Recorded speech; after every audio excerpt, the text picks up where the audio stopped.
Hi again. Hello. So Randy and Rita here from Team Synergy. This is the second portion of our video we're doing today, talking about sick day management. So if you were with us for the first portion, we were really talking about general sick day management. Anytime you're sick with any condition, some things you can do to manage your blood sugars. Then we got rained out. So now we're back for part two to really talk about COVID specific sick day management. Many of us are at home on stay at home orders or maybe even quarantine. So managing our blood sugars is really important. Rita, tell us, Hello. what is COVID and what does it have to do with diabetes? Well, COVID-19 virus is a respiratory illness that's highly contagious, which is why we've been in quarantine for the last 9 weeks or so. It's characterized by a rapid onset of fever, coughing, and shortness of breath. Okay. Now, it's not that folks with diabetes are more at risk for catching COVID-19, but if our blood sugars are above target, or we've been struggling and seeing higher numbers, our risk of getting sicker with COVID increases. So the CDC is recommending folks with diabetes intensify their management to maintain good control as an added way of trying to avoid getting exceptionally ill with COVID. Okay, gotcha. So it's just being a little bit more careful about managing our blood sugars on a day-to-day basis so that if we were exposed to it, we maybe wouldn't become as sick. Correct. Okay. So, what are the most important steps that I could take to keep myself safe during this time? I would say the biggest thing recommended to stay safe is staying away from other people.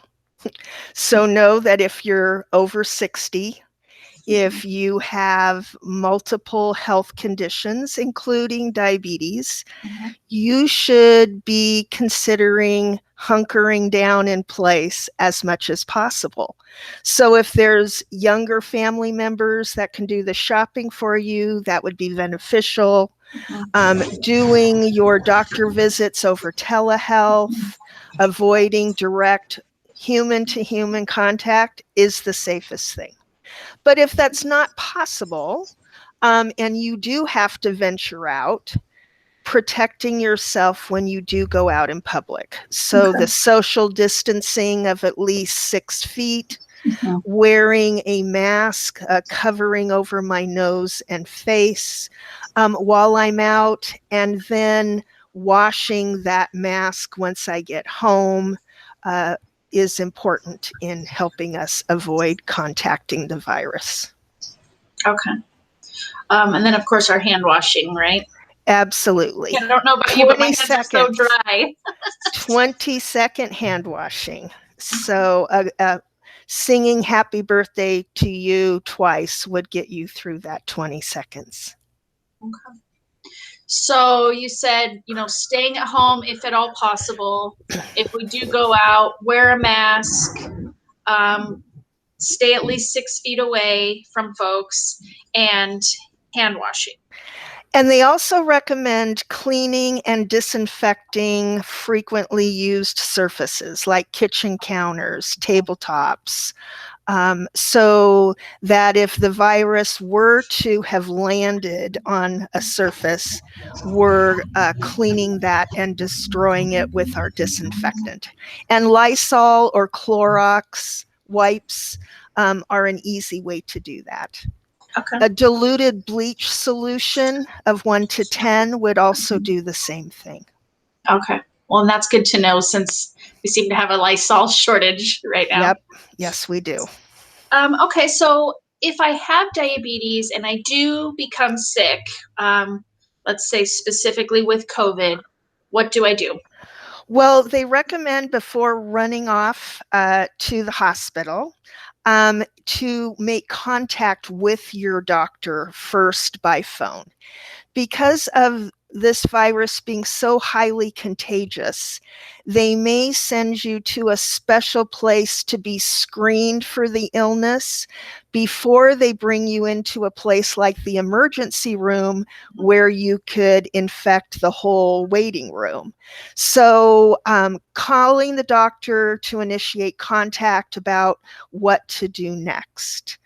If you are having urgent symptoms, acute shortness of breath or trouble breathing, sudden chest pain or pressure in your chest, bluish discoloration on the face.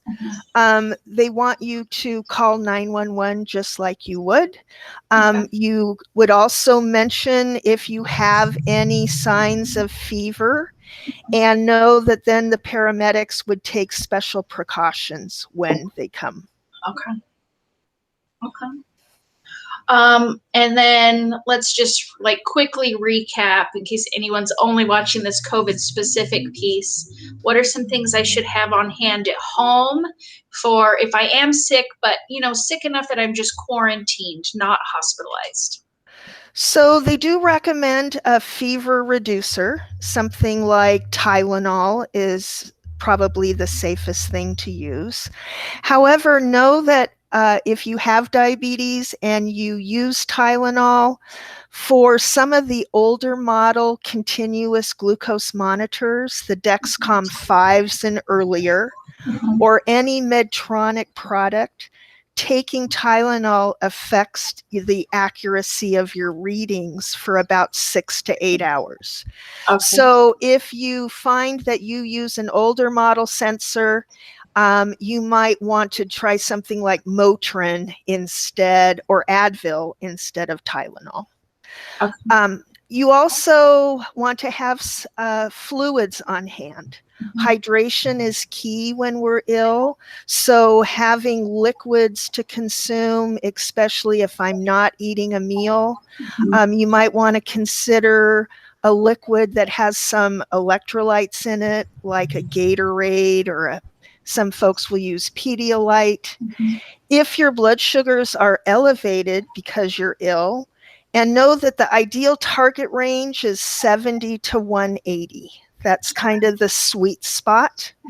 So if my blood sugars are 200 or higher and I'm not eating, I want to use liquids, perhaps maybe that are sugar-free, if that's something you consume. If you don't include sugar-free liquids in your diet, a diluted fruit juice or a diluted Gatorade, 1 part of the juice to 10 parts of water would be a good dilution.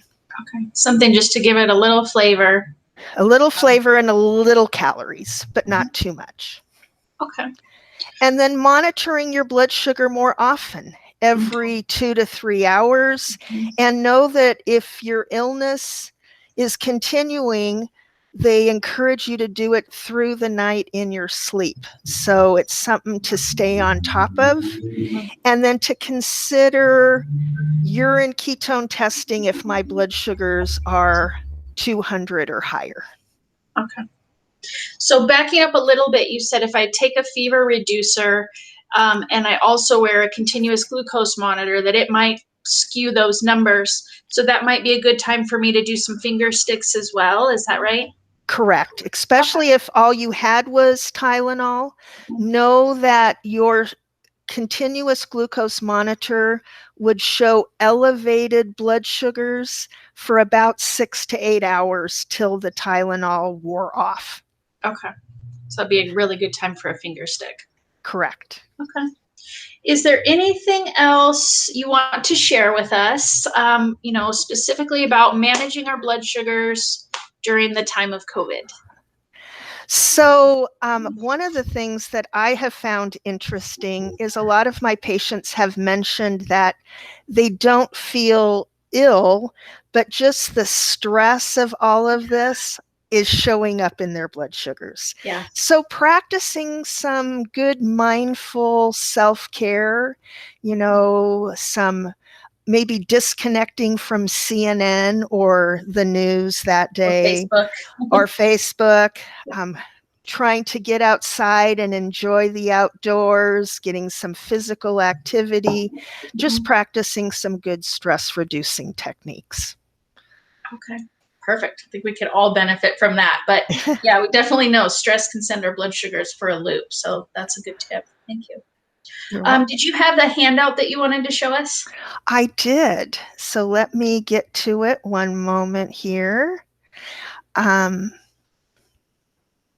While you pull that up, I'll just share that as we post this video on YouTube and Facebook, folks can post questions and we'll be monitoring those comments and responding. Or of course our office is open and we can return phone calls if anybody's needing to get in touch with us. All right, what are we looking at here? So this is a instruction sheet put out by Novo Nordisk, which is one of our wonderful insulin companies. And it's just a 2-page document. Know that it's available online. Cornersforcare.com is where you could download your own copy of this. Okay. But it just really gives you the need to know pearls of wisdom. So what is COVID-19?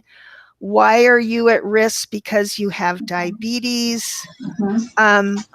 You can see in the blue box, it goes through all the precautions that you can take to avoid contracting the virus.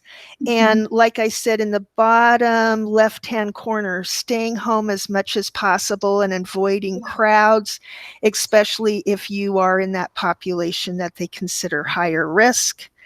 And then if you see the blue box, the CDC recommends people with diabetes closely follow their diabetes care plan for better blood sugar control during this time. The folks who have gotten the sickest are the ones who have shown elevations in blood sugar or running above target. Okay. And then it gives you a little guide on how to be prepared for if you get sick. So what are the general supplies to have on hand? And one of the things that's unique about this time, Randy, is that a lot of the pharmacies are allowing a 90-day supply on people's medication instead of just the typical 30-day. So that could be something that you ask your pharmacist if that's available to you, so it can limit how many times you have to go out and access medication. Okay. And then, so the backside talks about what do I do if I do get sick? So calling your healthcare provider before you access care either at the clinic or the hospital. One of the things I recommend for folks, and I know it's convenient to try to use urgent care, but typically if I do think I have COVID and my blood sugars are elevated, those are going to be cares that require a higher level of care than urgent care. So during this time, I am encouraging folks to contact their doctor and consider the emergency room versus any urgent care access. Okay. Don't stop taking your medication, even if you have a fever and even if you aren't eating. And that's one of the confusing things for folks that take insulin is they think, well, if I'm not eating and I take my insulin, it could cause me to go too low. But what happens when we're sick is the demands of the illness typically increase blood sugars. So we usually see higher blood sugars than normal. And if someone has stopped taking their insulin while they're ill, that could be the perfect storm for your blood sugars getting dangerously high and out of control. Okay. In addition to that, we encourage folks on illness days to check for ketones. Urine ketones are the easiest way to check. It's just a dip in my urine every 4 to 6 hours. If my blood sugar has been above 240, 2 tests in a row. Okay. Some of the other signs of high ketones could be some nausea and vomiting and a fruity smell on the kind of a acidy smell on the breath. Okay. And of course, high blood sugars. But know that ketones can also occur on any illness day, even if blood sugars are in a normal range. The other thing is if the first time you checked them, they were negative, that doesn't mean you're good to go for the entire day. You want to repeat your urine ketone testing every 4 to 6 hours for the duration of your illness. Okay. And the point here is that if I do find that I have them, then I need to notify my doc right away. Right, because usually there's some additional instructions to increase not only the amount, but how often you take your rapid acting insulin. And they may also encourage more hydration. And if you're struggling with that because of vomiting, we either need to stop the vomiting or find a way to get you hydrated, which usually involves an IV. Okay. And then in the last video, just to recap that, you mentioned that the ketones can be present in folks with type 1 or type 2 diabetes, or whether we're on insulin or not. So that's important for us. Yes. A lot of folks with type 2 diabetes never were instructed to check for urine ketones because we didn't think it could happen. But we now know that's not true. And so urine ketone testing is a task that should be done for either type of diabetes on any illness day. Okay. So, well, is there anything else you wanted to share? And then we can share some contact info in case anybody has questions about that. No, I think that was it. Again, cornersforcare.com is where you can get some additional information from Novo Nordisk. Okay. And again, don't hesitate to reach out to your clinic for guidance. That's what they're there for, and they can guide you on the first steps if you're having any questions or concerns. Perfect. Thank you. Okay. I feel like I should do a little fine print legal spiel that's like, we are not sponsored by or endorsed by Novo Nordisk, blah, blah, No. blah. But they just have some really great handouts that, people are at home, we've got time. If you're surfing the web, that could be something for them to find handouts. And we can share that link in the comments too, if anybody wants to find that website. Okay. Okay. And if anybody has questions for Rita or wants to follow up on this, you can call the office. We're here in Bend, 541-323-3488, or you can find us and schedule on the web at synergyhealthbend.com. Thank you, Rita, for sharing your expertise. Thank you, Randy. To see you in person soon. I'm looking forward to it. All right. Be well. You too. Take care.